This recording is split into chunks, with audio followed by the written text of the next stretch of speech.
Hello students, I am Sapna Bharti, your science teacher from Gurukul Academy Bambora. Today we are going to start a new chapter, chapter 7, Weather, Climate and Adaptation. So इस chapter में हम मौसम के बारे में पढ़ने वाले हैं। जनरली जो आप वर्ड यूज़ करते हो कि आज मौसम जो है वो बारिश वाला है, गर्मी है या आज ठंड ज़्यादा है, ये जो हम डेली लाइफ में इस तरह की जो बातें करते हैं वो हम बेसिकली बात करते हैं वेदर के बारे में। तो इस चैप्टर में हम ऐसे ही कुछ चीज़ें पढ़ने वाले हैं जो हमारे वेदर को अफेक्ट करती है या जिनके बेसिस पे हम ये डिसाइड करते हैं कि आज का वेदर कैसा है। So let's get started. First हमें गिवन है weather. Weather is defined as the state or condition of the atmosphere of a particular place at a particular time in terms of humidity, temperature, wind, etc. ये weather की definition है, underline करनी है इसको। ठीक है, यहाँ तक इसको आपको अंडरलाइन करना है।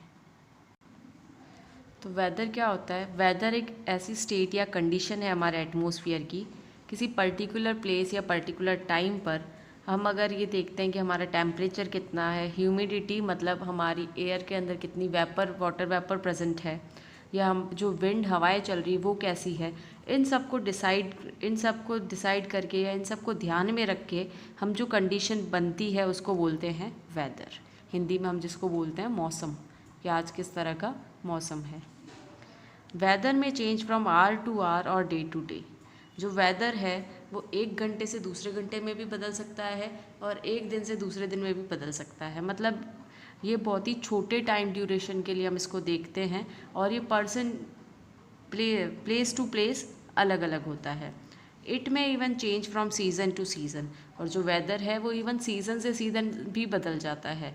गर्मी से अगर हम सर्दी का मौसम देखें तो गर्मी के मौसम में जो टेम्परेचर है वो अलग होता है, सर्दी के मौसम में जो टेम्परेचर है वो लो होता है ना। तो अलग अलग होता है वेदर, अलग अलग सीज़न में, अलग अलग प्लेस पर, अलग अलग टाइम पर डिफरेंट होता है। The person who studies the weather is called a meteorologist. जो इंसान वेदर की स्टडी करता है वो कहलाता है meteorologist. Okay, you have to remember this term, meteorologist. The meteorological department measures the element of weather such as temperature, rainfall, etc. and keep their record. जो meteorological department में जो लोग काम करते हैं, मीटेरोलॉजिस्ट जो काम करते हैं, वो क्या करते हैं? वेदर का रिकॉर्ड रखते हैं। किस बेसिस पे वो रिकॉर्ड रखते हैं? टेम्परेचर के बेसिस पे, रेनफॉल के बेसिस पे इनका रिकॉर्ड बना के रखते हैं वेदर का।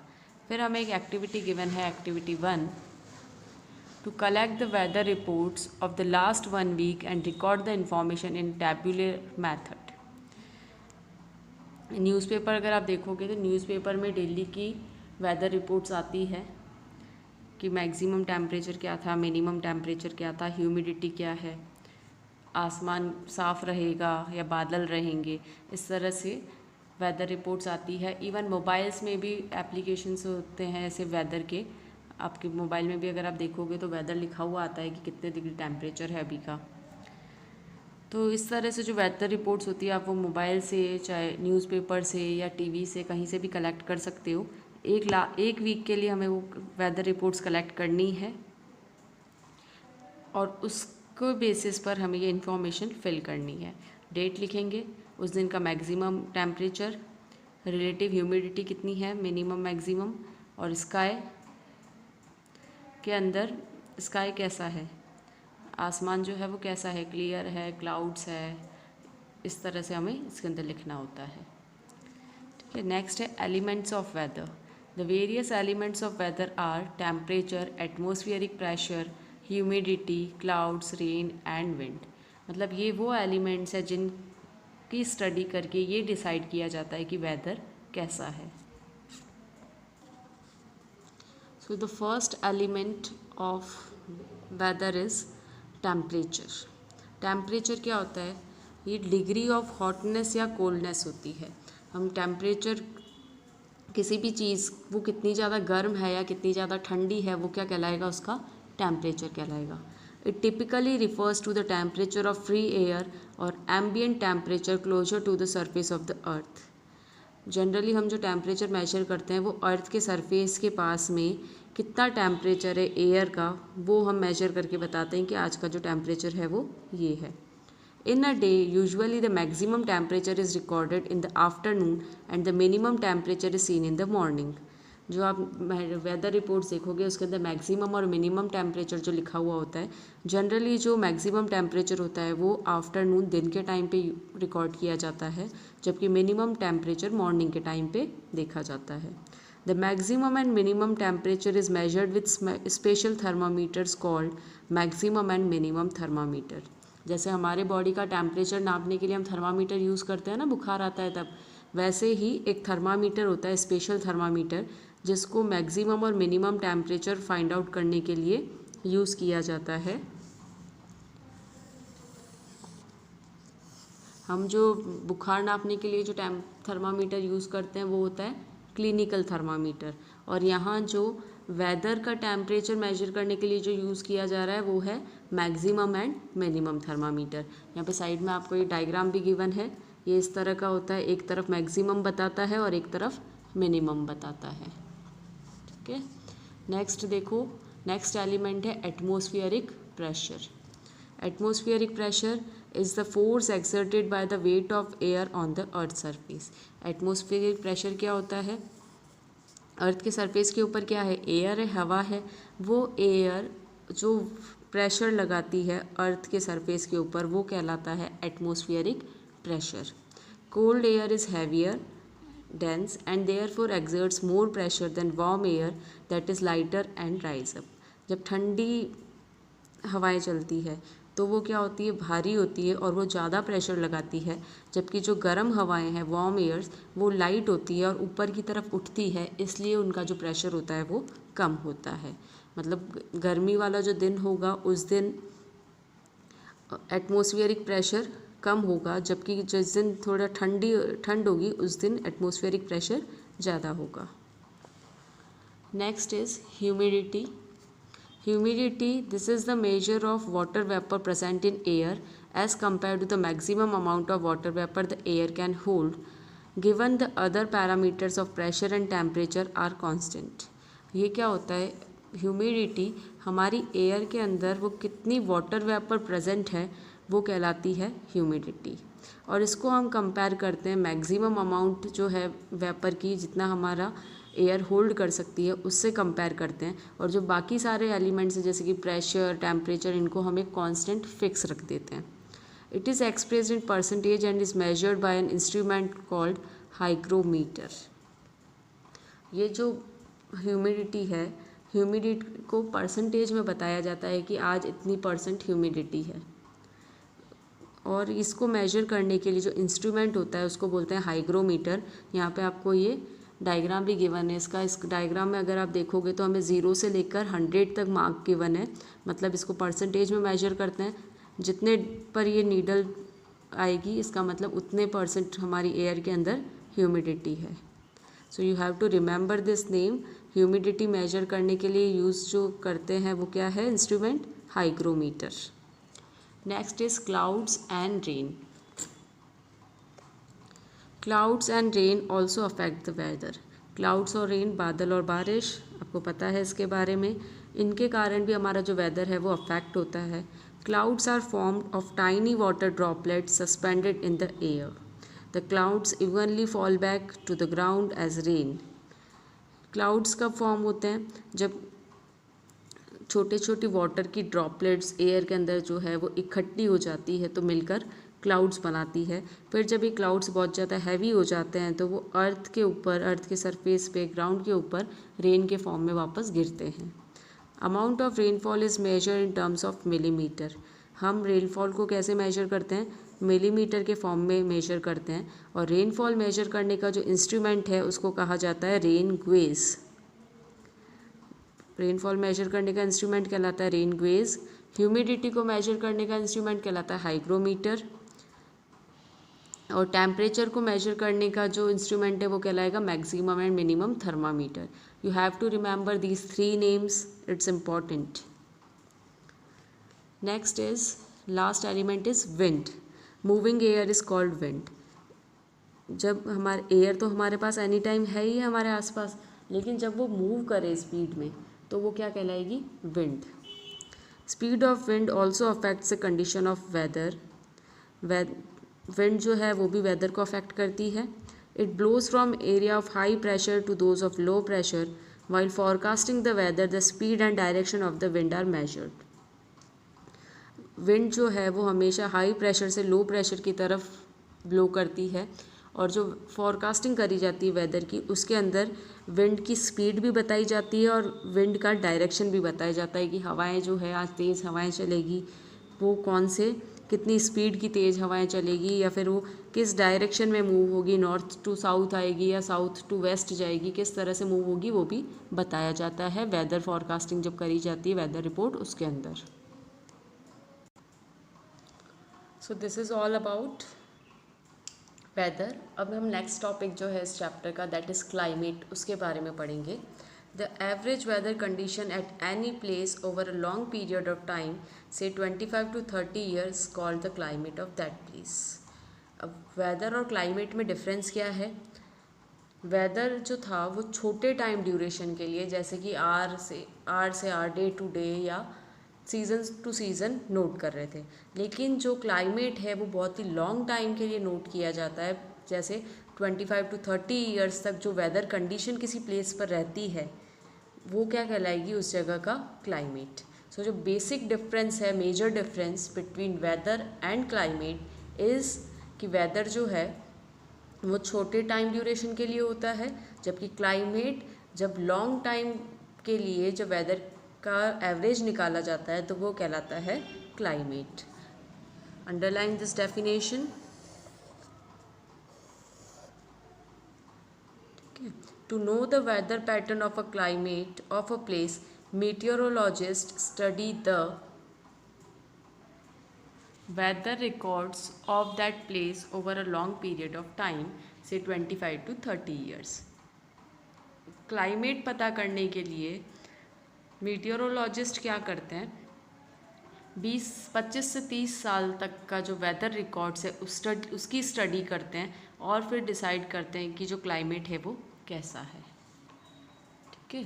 सो ये बेसिक डिफरेंस है दोनों के बीच में, वेदर और क्लाइमेट में. Factors affecting climate. कौन कौन से ऐसे फैक्टर है जिसके कारण जो क्लाइमेट है वो चेंज होता है या जिसके बेसिस पे हम हमारा क्लाइमेट डिसाइड करते हैं. Different places in the world have different types of climate. The factors that determine the climate of a place are as follows. अलग अलग प्लेसेस में दुनिया की अलग अलग टाइप का क्लाइमेट मिलता है. जिस फैक्टर्स के बेसिस पे हम ये डिसाइड करते हैं कि किसी प्लेस का क्लाइमेट कैसा है वो है distance from the equator, altitude, distance from the sea, wind and ocean current. तो इन फैक्टर के बेसिस पे हम डिसाइड करते हैं कि किसी भी जगह का क्लाइमेट कैसा है. So first factor is distance from the equator, मतलब लैटिट्यूड. सोशल में आपने पढ़ा होगा लॉन्गिट्यूड एंड लैटिट्यूड्स के बारे में. These are the imaginary lines. The distance from the equator affects the climate of a place. Equator जो होता है उससे जो डिस्टेंस है वो कितना है उस प्लेस का, उसके हिसाब से भी जो क्लाइमेट है वो वेरी करता है.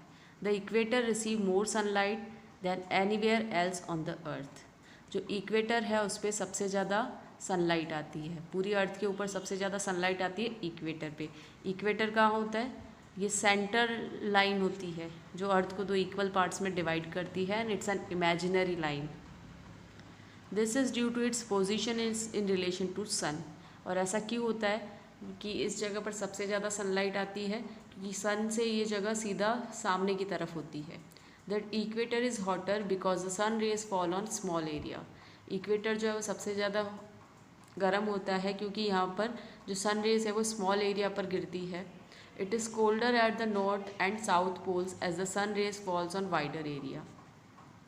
नॉर्थ और साउथ पोल जो है अर्थ के, उसके ऊपर कोल्ड होता है, ठंडा होता है वहाँ पर, क्योंकि सन रेज जो है वहाँ पर बहुत ज़्यादा एरिया में गिरती है. जैसे अगर एग्जांपल में अपन जैसे ये अर्थ मान लो, इसको ये पोल्स हो गए दोनों, है ना, north pole, south pole. Equator कहाँ होगी, इक्वेटर ही ऐसे बीच में होगी। तो जैसे ये सन है, तो सन की जो रेज है स्टेट, वो यहाँ पर एक छोटे एरिया में आ रही है, लेकिन जब वही सन की रेज अगर मान लो यहाँ पोल्स पर जा रही है, तो पोल्स पर उस जाएगी तो वहाँ पे उसको लंबा डिस्टेंस ट्रैवल करना है और ज़्यादा एरिया में वो गिरेगी। इसीलिए पोल्स पर जो है वो कोल्ड होता है और इक्वेटर जो है वो हॉट होता है। Next is altitude. Another factor responsible for the climate of a place is its altitude. The altitude is defined as the increase in height, elevation from the sea level. मतलब कोई भी जो जगह है वो सी लेवल से कितनी हाइट पर है। यहाँ पे स्पेलिंग मिस्टेक है, HEIGHT कर देना इसको, यहाँ पे बीच में एक ई और आएगा। तो कोई भी जगह सी लेवल से कितनी हाइट पर है वो उसका कहलाता है altitude. As we go higher up from the sea level, the temperature of the place fall downs. These happen because as altitude increases, air becomes thinner and is able to absorb only a small amount of heat. Sea level से हम जितना ऊपर की तरफ height पर जाएंगे, जो temperature है वो लो होता रहता है। ऐसा क्यों होता है, क्योंकि एल्टीट्यूड जैसे जैसे बढ़ेगा, जैसे जैसे हाइट बढ़ेगी, जो एयर है वो थिन हो जाती है, पतली हो जाती है, और वो पतली होने के कारण कुछ ही अमाउंट की हीट एब्जॉर्ब कर पाती है। इसीलिए जो हिल स्टेशंस होते हैं, हमें हिल स्टेशंस जो हाइट वाली जगह पर जो प्लेसेस होती है वो अक्सर ठंडी होती है। Next is distance from the sea water bodies. The climate of a place is also affected by its distance from the sea. If a place is near the sea, the climate is moderate. But as we move further from sea, the climate of place becomes extremely hot during the summer and extremely cold during the winter. Sea मतलब water body से जो distance है किसी भी place का वो कितना है, उसके अकॉर्डिंग भी वहाँ का क्लाइमेट अफेक्ट होता है। अगर प्लेस जो है वो सी के पास में है तो वहाँ का क्लाइमेट जो है मॉडरेट होगा। मॉडरेट मतलब एवरेज क्लाइमेट होगा, ना ज़्यादा ठंड पड़ती है ना ज़्यादा गर्मी पड़ती है। लेकिन जितना हम सी से दूर जाते जाएंगे, उस जगह का क्लाइमेट जो है वो उतना ही ज़्यादा एक्सट्रीम हो जाएगा। गर्मियों में बहुत ज़्यादा गर्म और सर्दी में बहुत ही ज़्यादा ठंडा हो जाता है। Next is wind. The climate of a place depends on whether the winds are cold, hot, humid or dry. Winds are also responsible for bringing rain. किसी भी जगह का जो क्लाइमेट है वो डिपेंड करता है कि वहाँ जो हवाएं चल रही है वो कैसी है। ठंडी हवाएं चलती है, गर्म हवाएं चलती है, सूखी हवाएं चलती है, या ह्यूमिडिटी वाली हवाएं चलती है जिसके अंदर वाटर वेपर का कंटेंट ज़्यादा हो। तो जिसको हम बोलते हैं जो उमस सा जो होता है वैसा। तो ये जो विंड्स होती है ये रेन लाने के लिए भी रिस्पॉन्सिबल होती है। विंड्स के कारण जो क्लाउड्स है वो एक जगह से दूसरी जगह मूव करते हैं। Next is ocean current.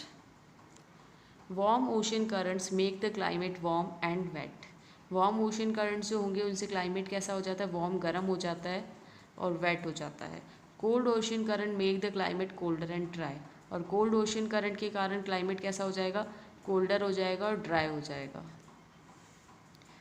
सो ये सारे फैक्टर्स थे जो कि क्लाइमेट को अफेक्ट करते हैं।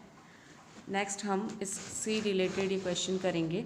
The study of weather. Study of weather क्या कहलाती है, मीटियोरोलॉजी।